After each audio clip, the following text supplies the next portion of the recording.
This video was made possible thanks to generous donations from my lovely supporters on Patreon.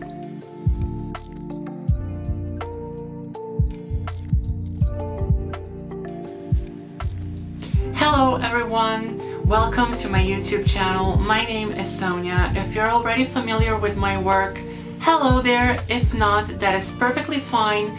In this video, I'm going to be talking about my struggle with depression, looking for mental clarity, and looking for peace.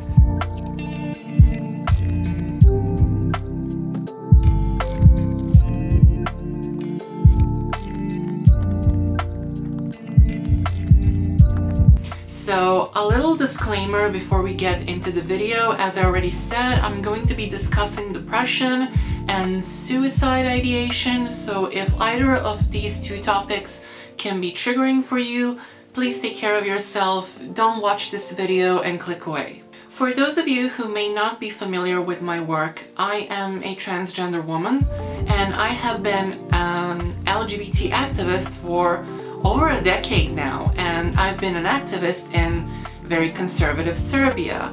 However, activism wasn't something that I grew up wanting to do. I was always very interested in art, I was interested in painting, drawing, sewing, and at the age of 11 I felt the irresistible urge to start writing lyrics, and I wanted to be a musician and sing. However, I couldn't make my own music because I grew up in a very poor family. I was raised by a single mom, and we didn't really have money to buy instruments or pay lessons and classes for me to learn how to play those instruments. So I just kind of kept writing lyrics and hoping that one day when I grow up I'm gonna meet other people who do know how to play instruments and who might be interested in starting a band with me where I will be a singer and write the lyrics for our songs. I was also very fascinated by women like Bjork and Roisin Murphy, who wore all these like extravagant costumes that looked more like sculptures than clothing, and they were so interesting and creative, and they did like very interesting music videos and very interesting performances and very interesting cover art for their albums, and I was like, yeah, I would like to do that, and I think that that would fuse together all of my interests. Like, I was constantly drawing like ideas for costumes, and I was constantly trying to sew, and I was constantly writing lyrics and wanting to be a musician. So those were my dreams. Because I was unable to create my own music, I tried doing other things until I meet somebody who would be interested in starting a band with me. So for example, I would take my lyrics that I have written for a song and then I would recite it at like a poetry night. Since I was also very interested in performing and costumes, and because I'm transgender and I felt this like pressure of being trapped in the wrong gender role, I found drag as something that was very interesting to me, and I was one of the first few people in Serbia who were actually doing this here.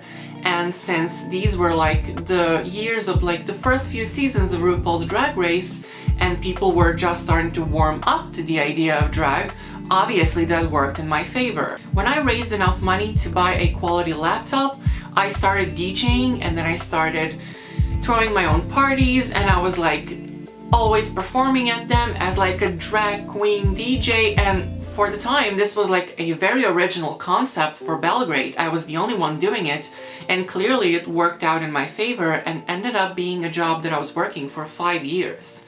So that's when I actually started making enough money to pay a band and pay a producer to help me make my own music, which was actually my dream all along, and that's how I recorded my 2 albums. However, activism came into the picture out of necessity. I didn't choose to be an activist. I was dealing with discrimination in my daily life, I was dealing with discrimination in the workplace, I was dealing with discrimination in healthcare system, because 5 years ago I was just starting my medical transition. So activism came out of necessity. I was just fighting for better conditions for people like myself to live in. Working as an artist who's openly transgender and working in conservative Serbia, I faced a lot of obstacles because no matter how much I was working and what I was creating, there was always this thing of constantly being seen through the lens of a transgender person is making this. And I was never really valued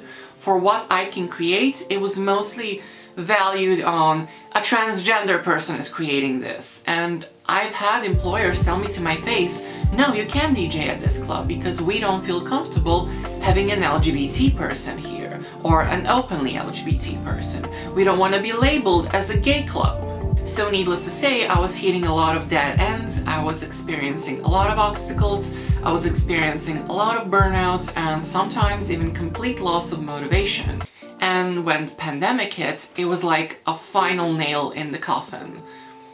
I couldn't work, I couldn't perform, I couldn't make money, I couldn't support myself. I lost pretty much everything and I felt like I was right back at the start in the bare beginning. When the pandemic hit, I left Belgrade, which is the capital of Serbia, if you might not know that.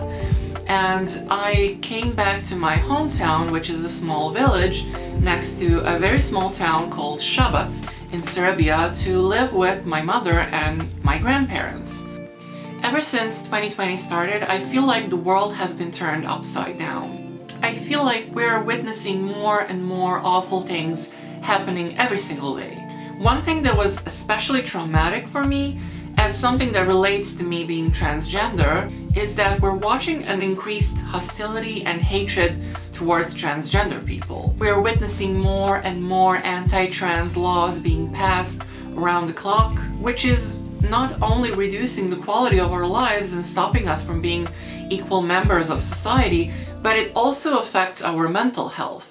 So needless to say, my mental health has drastically decreased. In April of this year, I have experienced what possibly might have been the heaviest episode of depression that I have ever experienced. I struggled a lot in April.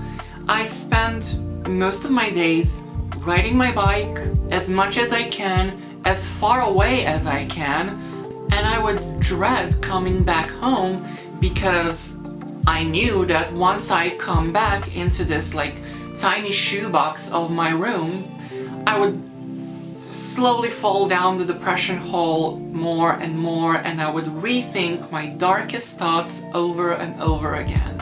How I'm worthless, how I'm a freak, how I'm never going to find a job, how I'm never going to be a functioning member of society, how no one will ever love me because I'm just so fucking disgusting. And suicidal thoughts would start running through my head. I heard a couple of comments and tweets on the internet of a couple of people saying, oh, depression is normal, it's just a chemical mismatch in your brain, you just need to go to a psychiatrist, you need to be given antidepressants, and in a couple of months, you're going to feel better.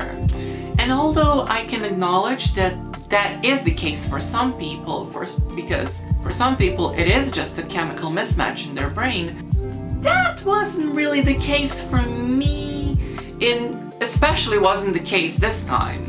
I know how empty, depressed, and suicidal I feel when I'm constantly being told the most disgusting things about myself every single day. When I'm abused in the street, or when I get death threats in my business inbox, or when I literally do not have any more money for food. And I also know how thrilled I feel when I get a business offer from somebody that I would really like to work with, or when I get acknowledged for my work. Like, for example, when one of my favorite artists followed me back on Instagram and said that she would like to work with me, or when I get paid for a job and, you know, I see money in my bank account and I can go buy fresh groceries. So for me, it definitely wasn't a chemical mismatch in my brain that I just need to take pills for, because if I take pills and a couple months passes by, like, I'm still gonna be dealing with death threats, I'm still gonna be dealing with hate comments on the internet, I'm still gonna be dealing with poverty. So it's not just a chemical mismatch in my brain. It's more so being completely exhausted and burnt out from, like, completely burnt out, to the point where I cannot even have a conversation with anybody because I was just so exhausted of constantly having to fight for literally scrapes and crumbles of like basic human respect, and having to deal with a tsunami abuse that goes with it for being an activist who wants to change that kind of thing. But one thing that terrified me was that I realized that I was dead inside. I realized that I don't have any dreams. I didn't have any more hope that, you know, things will get better. And when my friends would try to talk to me or like ask me to see me, I would always turn down because honestly, I didn't really have the answer to what are you doing, or how are you, or what have you been up to, because the answer was nothing. I felt nothing, I did nothing, I cared for nothing, and I was a one big nothing. I felt dead inside, and I was just waiting for the outside to catch up. I would usually start feeling good in the morning and being happy in the morning and being excited for a new day, but then my mood would like slowly decrease as the day goes by. And at night, I would start struggling again with my deepest and darkest thoughts and suicide ideation. My two biggest problems, like I had a lot of problems, but these were like really the heavy things that hit me. The first one was that I felt just hated by the entire world. And the second was that I was living in poverty. I mean, I found in the meantime, spoiler alert, I found in the meantime some freelance jobs and I can now afford food, but it's not at the point where I can afford to, you know, make my future art projects come to life. Like, for example, buy materials to make new costumes, or go into the studio and record music and, you know, big projects like that. And it's just so frustrating because I have so many ideas for so many costumes, for so many photo shoots, for so many performances, for so many songs, for so many music videos, for so many art covers. For like, when I say art covers, I mean like the cover art for the album. And I have so many bookmarks, so many print screens of things that would maybe inspire me to do something similar, so many sketches of like outfits and of costumes that I would like to make, so many ideas that I just don't have the budget to help come to life. So I was like, okay, the solution to my first problem, receiving hate from the world, was obviously I need to turn off all of my social media. Shut off every single possibility of anybody reaching me and trying to make me feel like I'm worthless. I am a very fast self-healer. When I'm exposed to trauma, I just need to be given my own time and my own space to work it out with myself, and I will be okay. I just need to be given time to be on my own, to lick my own wounds, if you will, in peace, and I will bloom again, stronger than ever. So I did that. I turned off all of my social media. A couple of my best friends had my phone number, and I was messaging with them for like every couple of days.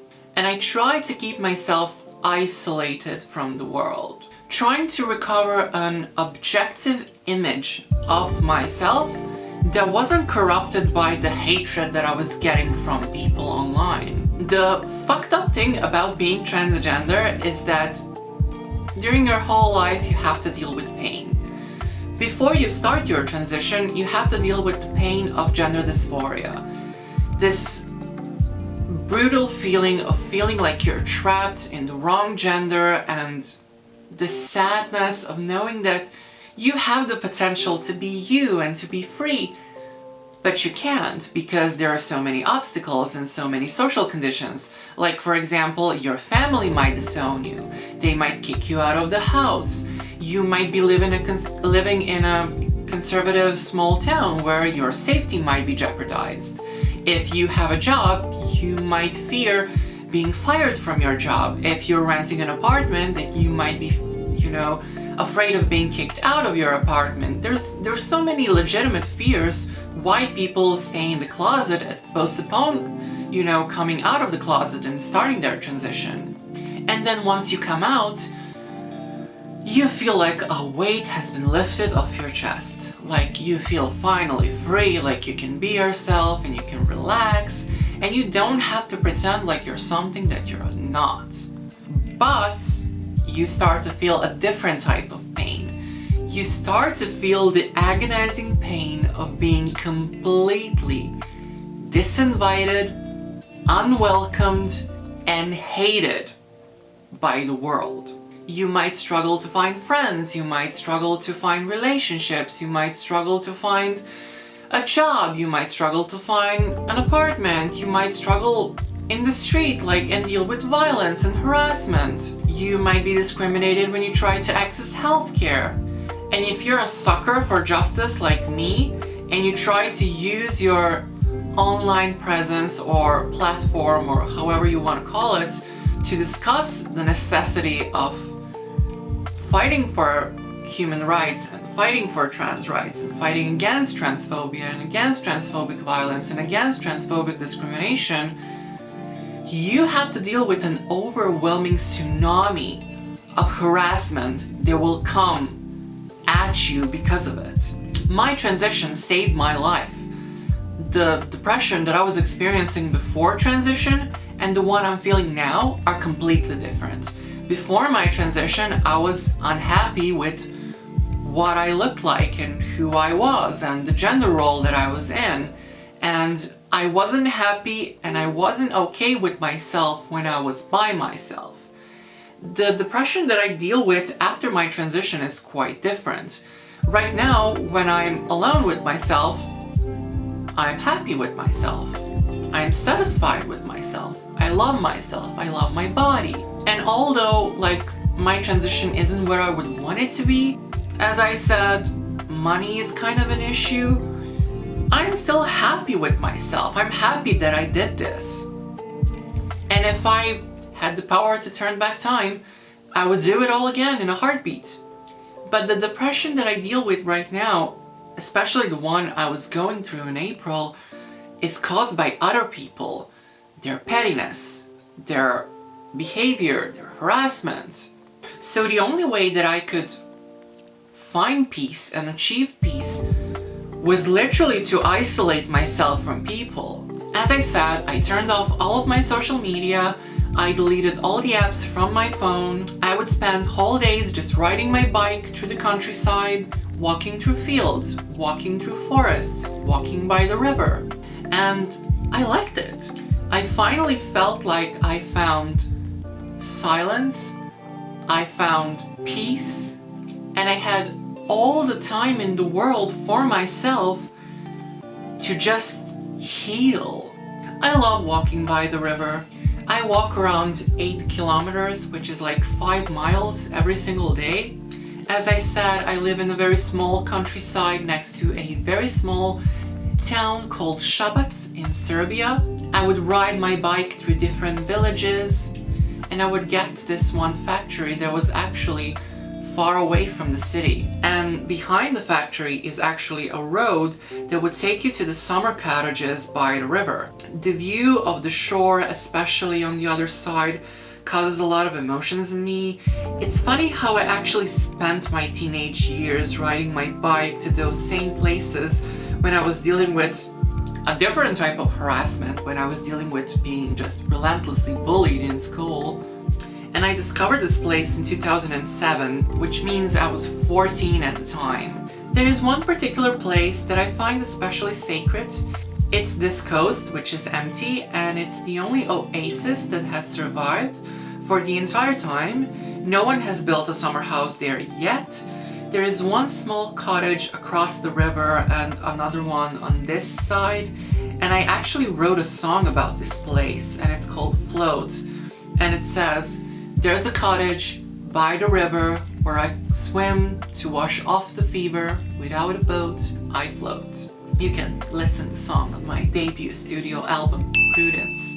And to this day, I'm not sure whether I wrote the song about the cottage on the other side that I enjoy looking at, or about the one on this side, because the view is so beautiful. I can't figure out whether I actually wanna live there or I wanna live across from it so that I can look at it.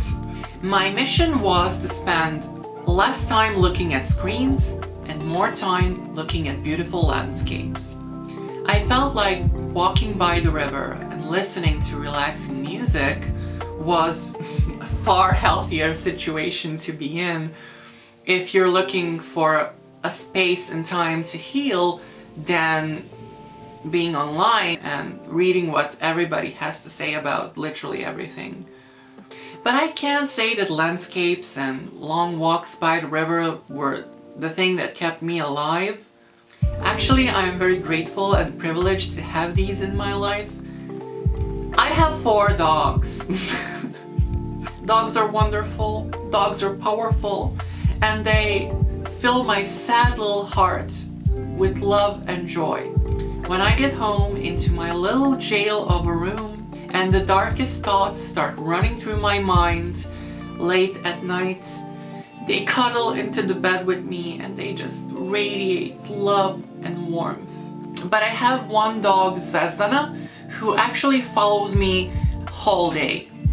If I go out, she follows. If I go inside, she wants to be inside with me. If I'm behind the desk working on my laptop, editing videos or writing scripts for my videos, she's right next to my chair.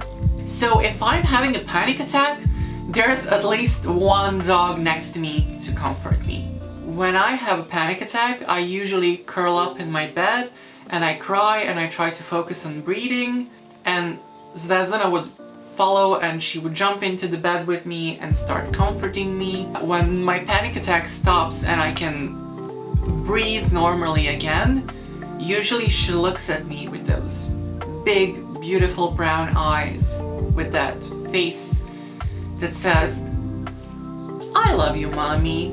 And she would start licking my face and I just immediately feel a lot better. Dogs are like real warm teddy bears that like eat and poop and fart in your bed and your sheets and that comfort you when you're having a panic attack. And sometimes my love for dogs and landscapes actually intersects.